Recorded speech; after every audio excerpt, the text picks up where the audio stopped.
Good morning, everyone. Thomas, thank you for the kind introduction. Thank you so much for inviting me to share this important conversation with you. I am truly delighted. So let's get started. The world, as we know it, is changing. We are witnessing the end of an era characterized by relative peace, prosperity, and liberal democracy. We now facing grave geopolitical challenges. We have war in Europe, the biggest military invasion since the Second World War, when Russia launched its brutal attack on Ukraine in February 2022. We have a very tenuous, fragile peace in the Middle East. We have war in Africa. We have growing tensions around South China Sea, with the Cold War between the United States and China potentially heating up. We also have our economic order unraveling when we are moving away from multilateralism and free trade to unilateralism and economic nationalism. We also have a war on values. Liberal democracy is under threat. We have an increasing number of countries sliding towards authoritarianism and democratic institutions weakening, even in places like the United States and Europe that have always been seen as being founded really on this idea of being the champions of democracy. At the same time, we have a growing race to develop artificial intelligence that is now accentuating all these tensions and challenges that we are facing. Of course, it creates tremendous opportunities, but our geopolitical conflicts are intensifying in part because if you prevail in that AI race, you can also have geopolitical power, you can have military power that allows you then to gain that kind of dominance. It is also our race towards greater prosperity, economic strength, economic power, and that is also being seen as belonging to the one who wins the AI race. And AI, while an opportunity, can also challenge our democracies, blurring our ability to anymore know what is true and what is not. And at the same time, we have all these challenges. We have increasingly weak international institutions, channels of diplomacy that would allow us to address those conflicts and tensions. We're moving to some degree of deglobalization and decoupling of our digital economy that was supposed to really connect all of us and bring us together. And what is really now magnifying the center of gravity with all these tensions? It's the United States. That really is fundamentally changing. I think there's nothing short of a revolution underway in the country that I now also call home. And we have President Trump, who has made it very, very clear that the United States no longer wants to underwrite that global order and the peace and be a central actor for protecting free trade or liberal democracy. And one of the main initiatives of this presidency is really to declare a trade war against the entire world, against the adversaries and allies like the European Union alike. And this is now the context within which the European Union also has to operate. So one is what we see is what we probably predicted, is that we have deep tensions between the US and China. This has always been the main focus of President Trump, but that doesn't mean that it would not be also something that poses challenges directly to Europe, when Europeans need to navigate the trade war between the US and China. And right now, looking to de-risk not just from China, but also from the United States, and try to manage the tensions between the two. But there are also direct attacks on European Union itself. The transatlantic alliance is really crumbling. And the Europeans cannot really count the United States as an ally. I think, if anything, the US is now predictably unpredictable and reliably unreliable. And what I really hate to tell you, I don't think we are going back to the way it was. And that is now reflected in the policymaking also in this town, and it needs to be reflected in the policymaking in the European institutions. And it directly affects the domain that most of us are very interested in, which is European digital policy. The Europeans have been very focused on taking a very active role in steering the course of digital technologies, our AI revolution, and making sure that the Europeans really shape digital policy, which we have been able to do at home, but also abroad. Europeans have been the primary regulators of competition, of privacy, of online content, now on artificial intelligence, and have taken some pride that even if we are not the continent from which most of these tech companies emanate, we still are able to have a say in what technologies are produced and what are consumed. But this has now become a major irritation of the United States and a major target of the Trump administration, where European digital policy is folded into the broader tech war, and the Europeans are told that not only we are rewriting policy for the United States, we are rewriting the policy for you, and you no longer have the ability to overreach and regulate our tech companies. That is protectionist, that is unfair, and that needs to stop. And that policy direction coming directly from White House is also emboldening the tech companies that Brussels is looking to regulate. There's a growing close alliance between Silicon Valley and Washington, and these tech companies can now rely on the Washington to do their bidding.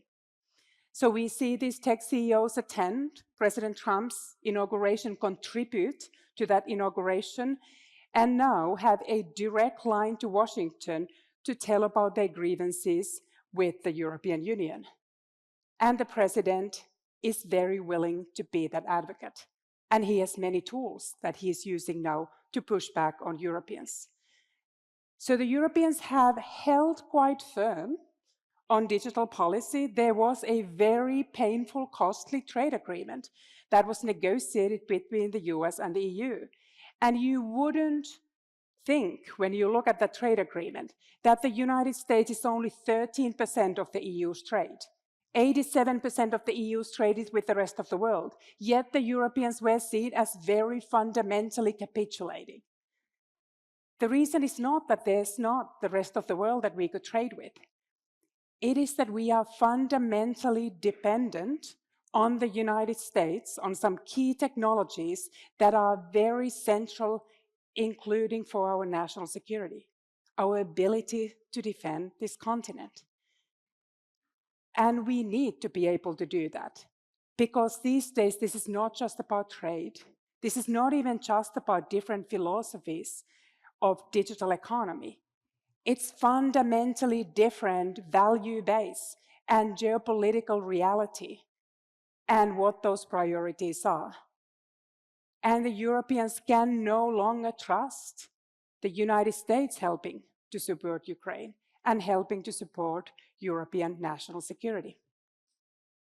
So President Trump, we may disagree with much of what he does, but he was not wrong to say that the Europeans have been free riding on American security. And that is not sustainable. And then now the United States has made it blatantly clear. So that now poses a big challenge to us. What we then do as Europeans. Where do we really go from here? So how do we deal with this new and challenging world? What are our options? One option is to wait. This too shall pass. 1,181 days maybe today. And then maybe the next president is again committed to European security. Maybe the next president of the US likes to trade with us again. And maybe that next president is joining us to defend liberal democracy at home and around the world. I don't recommend that strategy. The Europeans should not be at the mercy of voters in Wisconsin every 4 years deciding whether Europeans can defend this continent. And as I already mentioned, but it merits repeating, that America is not coming back. We are not going to have another president in the United States that shares that outlook that still was shared by President Biden, that the transatlantic alliance is a foundation for international cooperation, even for the foreign policy of the United States. We need to do something different. We need to be able to think how Europe can be a strong actor on its own, even in the world that no longer subscribes to the values with which it is much easier for the Europeans to operate. So what has become absolutely central in this new reality for Europe to achieve its strategic autonomy and to achieve greater digital technological sovereignty? That is now, I think, the most important topic often in the conversations that I'm having when I come to Brussels. We no longer just talk about regulations. We talk about the pressing need not to be just a regulator, but developer of these key technologies so that we are not dependent on China or the United States on these essential technologies. This is not a very easy path. How do we actually get there? I think we can all, in theory, now agree that we need to be technologically more sovereign. But how can we do this? So here is one way to picture the challenge that we have. And what is the gap between the US as a provider of these technologies and our ability as Europeans to create those leading tech companies? This is from last year, describing the market cap of the 20 leading tech companies around the world. The blue bubbles are American companies, and mind you, now 3 of them have a market cap over 4 trillion. Here we still talk about 3 trillion. But the leading 5 tech companies from the US alone are over 15 trillion in their market cap. There are only 2 European companies on that list, ASML and SAP. And this is not the only one that you should worry about. If you think about even Apple and Meta, their market cap together is more than 100 most valuable companies listed in London Stock Exchange. And get this, NVIDIA's market cap is larger than the entire German stock exchange. The 10 leading companies investing in quantum computing all come from the United States and China, none from Europe. And American companies are investing in AI 6 times more than the European companies. And just another way to describe how big these leading American tech giants are is that when you compare, and I admit this is not exactly a straightforward comparison, but if you compare countries' GDP to the market cap of these companies, and this is again from the time when we talked about 2 trillion worth of tech companies, there are 5 countries in the world that have a bigger national GDP than the market cap of Microsoft and NVIDIA and Apple, the market cap of each of them. The only country that exceeds that in Europe is Germany. This next one worries me probably even more. It is showing then the public companies that we created in the last 50 years that are worth over 10 billion. In the United States and in Europe, the green ones being in the domain of high tech, the blue ones are the companies. We are not creating new companies on this continent. This worries me a great, great deal. And it really has direct economic consequences. Our ability to grow our economies depends on what happens on this sector. So if you look at this graph, and you look at the productivity growth in Europe and the United States, you see a massive gap emerging after the internet revolution, which Europe largely missed. This was a very important part of the Draghi report, so they're highlighting this gap. But if you remove the tech sector, the US and the EU would be right on that same curve. So that is where the problem is, and that is now where the opportunity to close that gap is. And the Europeans know it. The competitiveness report by Mario Draghi really resonated here. Yet the question is, how do we implement that? But he made it very clear that we talk about an existential challenge. We don't talk about tweaking something in the margins. Without action, we need to compromise either our welfare, our environment, or our freedom, which means that Europe must radically change. Now what I hear that change often being proposed to consist of is that we need to stop regulating.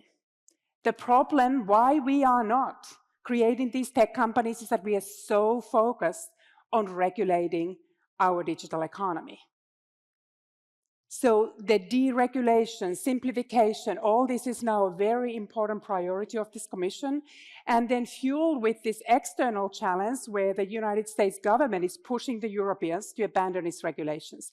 That seems to be also an opportunity for many to say, well, now finally we can innovate because we don't regulate. That to me is not where the problem lies.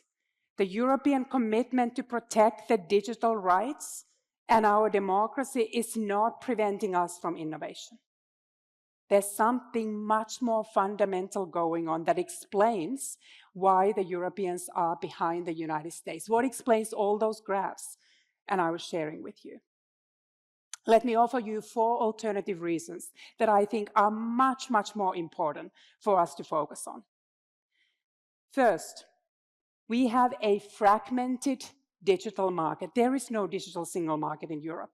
The tech companies in Europe need to scale across 27 different markets. We have different languages. It was much easier for Amazon to start as an online bookseller when there's a pretty similar demand for English-speaking books, whether in Florida or whether in Illinois. It is much harder when people in Portugal and Latvia don't read the same books. The same things of the Netflixes of the world. The cultural demands are more different across Europe. The individuals in Greece and Netherlands don't necessarily watch the same movies, unlike the individuals in California and Michigan. But there are also regulatory differences that we have not managed to remove that make it harder for tech companies to scale in Europe. That is what we need to now address. And instead of just worrying about all these trade barriers that President Trump is imposing, the biggest trade partner for Europe is Europe. And we need to remove those barriers. The same thing goes for our capital markets. We don't have a capital markets union, saving investment union, whatever you want to call it. But today, the European tech startups have a hard time scaling in Europe because they can't be funded in Europe. They can do pretty well in the first few funding rounds, but as soon as they need more money, they need to turn to American venture capital or US tech giants will acquire them. We also have a lot of money, for instance, sitting in institutional investors like pension funds that are not allowed to invest in risky venture capital.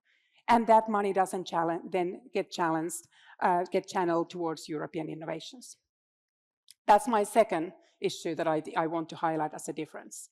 Third issue is that the Europeans have legal and cultural barriers to risk-taking.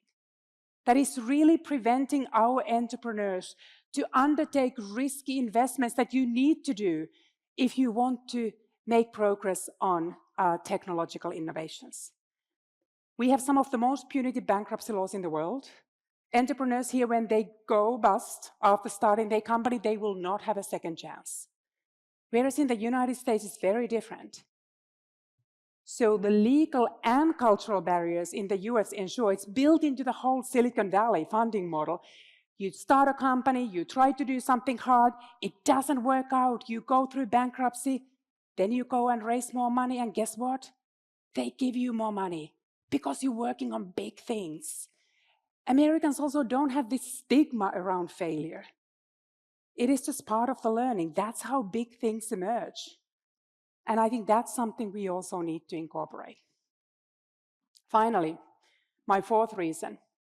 The reason Americans have done so much better than Europeans is that they have been able to recruit from the global pool of talent that fuels the country's innovation system. If we think about over $1 billion startups in the US, over 50% of those have an immigrant founder. If we think for a moment, just the leading household name tech companies and their founders. Steve Jobs of Apple, son of a Syrian immigrant. Jeff Bezos, the founder of Amazon, second-generation Cuban. Elon Musk, the founder of Tesla and others, born in South Africa. Eduardo Saverin, the co-founder of Facebook, Brazilian. Sergey Brin, the co-founder of Google, Russian. Jensen Huang, the co-founder of NVIDIA, was born in Taiwan. And I could go on. It's not because the Europeans have the GDPR, we are not innovating. It is because we have not replicated this model that Americans have done so spectacularly well and welcomed the talent to the US. But this is also an opportunity. The US is now actively undermining the very strength of its tech pillar and not welcoming the immigrants anymore. There will be a lot of talent on the loose, and my question is whether it's European companies, the European countries that are rolling out the red carpet and welcoming that talent to Europe. There's a lot of Chinese data scientists that I know for sure the Chinese government is welcoming back to China. But will Europe also be a player there? So to me, this is a Sputnik moment for Europe. This, what I hope, is that now we have a real reawakening of what is at stake and how much more ambitious and decisive we need to be in pursuing those reforms, because our peace depends on that. Our prosperity depends on that. And our democracy depends on that. And I want to say to all of you in this room, I want ambition from those European institutions, but all ideas don't come from Brelamont. We need every single organization in this country, in this town, in this continent, to elevate their level of ambition. This is the Sputnik moment for new ideas. There's never been a better time to push for radical change. Think more creatively, more ambitiously, and act more boldly, because we all absolutely, fundamentally need that. And I hope that's the spirit with which you conduct the conversations in an event like the one that has been curated today. So I really want to leave you not with those statistics that should weigh you down, but the ones that give you a deeper purpose now every single morning to say, what do I do when I look back to this moment? What did I do to make things better?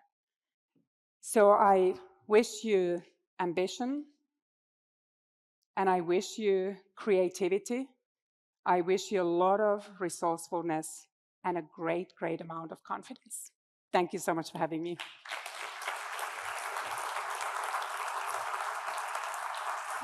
Thank you.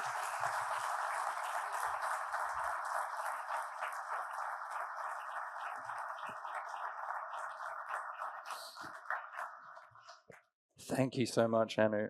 My name is Rowan Emslie. I'm the Chief Communications Officer. We are going to be doing a quick Q&A here. There should be a QR code on the screen very soon where you can put in your questions.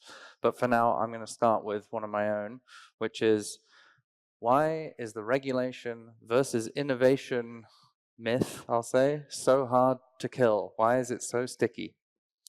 So I think it's a very easy narrative. I call it intellectually a lazy narrative. It's a very simplistic way to say that, look, there are compliance costs involved in regulation. And if you need to incur those compliance costs, that money is away from engaging in R&D. So there's this idea that it somehow holds you back. And it is just something that is very effectively deployed by tech companies, by various business interests.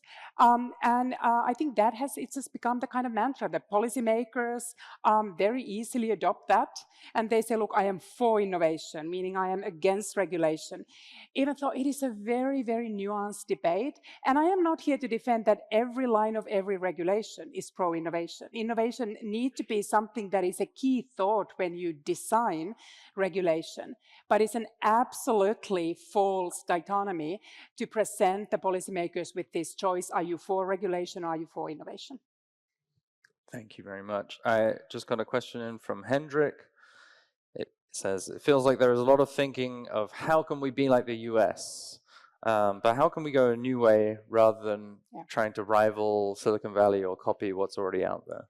Yeah, I think it's a really important question to be asked. So if we in Europe are not comfortable, as we believe we are not, with this surveillance capitalist model, should we really be striving to have a European Google that also exploits users' data to then generate more money for the company and more profits for the shareholders? So I think that's exactly the right question to be asking, is that what are the innovations that are consistent with our values, the way we want to shape our societies? There's a lot of toxic innovation. So the same way that if all regulation is not beneficial, all innovation is not beneficial. So we need to ask, what are the kinds of innovations that are consistent with our values, with our strengths? And I don't think we need to, there's a lot that we can learn from the United States. And I think I outlined a few things what we need to learn, but that doesn't mean that we need to then unleash our entrepreneurship through rethinking our bankruptcy laws, through harnessing global talent to try to replicate everything that the United States is doing. Yes, when we get asked that question, I often say, do you read the news? It's not going that well over there either. Yeah. People aren't loving it. It's, there's a lot of friction on both sides of the Atlantic. Okay, so we are having a session later, provocatively perhaps titled Designing the Brussels Effect 2.0. It feels remiss not to ask you to weigh in on that. What would you add in to the Brussels Effect 2.0? Yeah. No, I think right now you want to discuss sort of the various challenges and pressures to the Brussels effect. So we need to recognize both the internal pressures and the external pressures and how that is shaping the conversation about regulation and a conversation about the very external impact on that regulation. So partially, I always predicted there's going to be some gradual diminishing of the Brussels effect when the relative market share of European Union is smaller. But I never sort of expected the kind of full-throated assault on European regulation that we are experiencing right now. So what I also talked about always is this de jure Brussels effect, the idea that whether we have the governments around the world who are also adopting regulations. We still have many governments, whether it's South Korea, whether it's Japan, whether it's Australia, whether it's India, whether it's Brazil, that are keen on regulating. This is not something that the Europeans are solely interested in doing. So the ways we can work with the rest of the world to find partners who share some of the concerns that the Europeans have about the behavior of tech companies, and how do we work very closely with them. And then obviously one of the questions that I get asked probably every second day is that what does it mean for artificial intelligence? Will the AI Act will have some resonance around the world? How will the tech companies adopt the code of conduct that they have signed? Will they also adopt those changes in outside Europe? So I think that's something that AI is such a multifaceted technology. I don't think we're going to see a wholesale Brussels effect with respect to every dimension, but we're also not going to see no Brussels effect. So to better understand the various dynamics in various technologies that are now very critical for our conversations and for practical impact on the companies, I would really be curious what your session says about AI and the Brussels effect. Okay, everyone remember that answer for later on. A question, a variation, a question we got from a few people, Willem, Maria, Alex, is something around one of the problems with the EU's structural issues is that it will require member states sacrificing or losing some sort of power to enable a true digital single market. How likely is that? How can we go about doing that? Easy question, that one. No, I mean, that's exactly, I think, what Draghi was saying. Europe must radically change. And I think the way we need to also seize control of that narrative is that for member states to defend their sovereignty, they now need to give up some of that sovereignty for the EU because they are too small to defend that sovereignty on their own. It's only collectively that we can defend what are the key pillars of our European societies. Imagine now the attacks that we're getting from our former ally, the United States. And this is a very painful conversation for me as a Finnish American who've always sort of structured my life around this idea that we aim for the same things, we share the same values.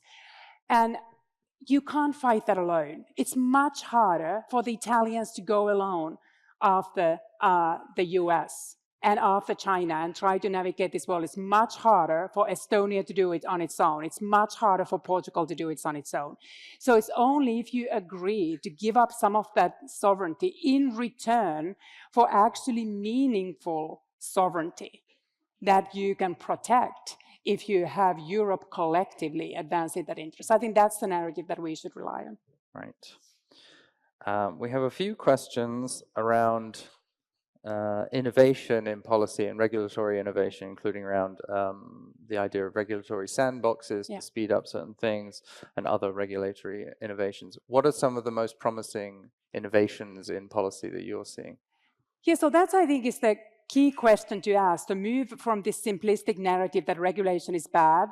All regulation is not certainly bad, but all regulation is not good. So we really need to talk about the regulatory design, the details of good regulation. I'm certainly in favor of the idea of the sandboxes. I'm very favorable in general about asymmetrical regulation. I've never been as worried about the big tech companies having the resources to comply. I have been worried about the smaller tech companies, the medium-sized tech companies that are often European companies. They disproportionately being burdened by regulations like the GDPR, whereas the DSA and DMA, the Digital Services Act and Digital Markets Act, are by design asymmetrical. So I think that way that you think about the capacity to comply and the extent of harm that companies create, that needs to be part of that. Then I also like these principles of privacy by design, security by design, that we can try to alleviate that sort of ex post enforcement cost of regulation by really trying to encourage that the way the services and products are designed in the first place get baked into, embedded into the products and services at the outset. So those are just some of the examples of that. But the more we need to communicate about what is expected, because uncertainty around regulation, and especially I welcome the initiatives that are underway to try to clarify the overlapping, the interactions of the regulations. That's all something that I think a responsible regulator is very happy, very motivated to do, because that should create better information and lead to more streamlined compliance. Perfect. And for people interested in enforcement, it will be in the interaction area. You can see some of the tracking of the current digital policies.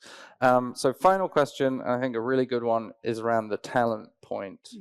Obviously, we are seeing some hostility to global talent in the US, but it would be remiss to point out that we are also seeing some of this hostility in Europe. How do we go about overcoming those challenges and seizing the opportunity that you laid out? Yeah, so I think it's absolutely fair to recognize that the conversation around immigration is also very loaded in Europe, which is why I think that was probably one of the biggest omissions in the Draghi report. He does not talk a lot about immigration. He probably didn't want to go there because it is hard to get this kind of unanimous backing for immigration policy. That's why I never miss a challenge to highlight the way many immigrants have been just the key contributors to the talent pool in the United States. So we need to highlight those success stories. The way I think how we get around this idea of risk aversion and failure is that we highlight the stories of individuals who fail and when they succeed again, so that we start admiring that kind of path. The same way I want us to highlight the many, many fundamental contributions of the immigrants that have made to the societies. If you think about the immigrants that were behind the COVID vaccine that all of us desperately needed. Yes, there is a story of immigrants also there in Europe, coming from Turkey to Germany and being now the creators of COVID vaccines. So I think the more we can celebrate the positive ways that immigrants shape our societies and our economies, including our tech innovations, we do in favor to that conversation that often is distorted in the ways that is deeply troublesome, but also even if you just reduce it to pure economic terms and only way to care about innovation, there's a really strong point to be made. And that's why I think all the policymakers have the responsibility to do that, the companies have the responsibility to do that, and all the other institutions that are key stakeholders in this policy. I think that's going to be a critical part of the courage that we hopefully take out of this room. Thank you so much, Anu. Sorry to the questions that we couldn't answer. We got more than 40 in the last 10 minutes. So safe to say you set a bunch of conversations going, but we will be moving on to the next thing now. So thank you so much. Thank you again. Thank you. Thank you so much, Rowan.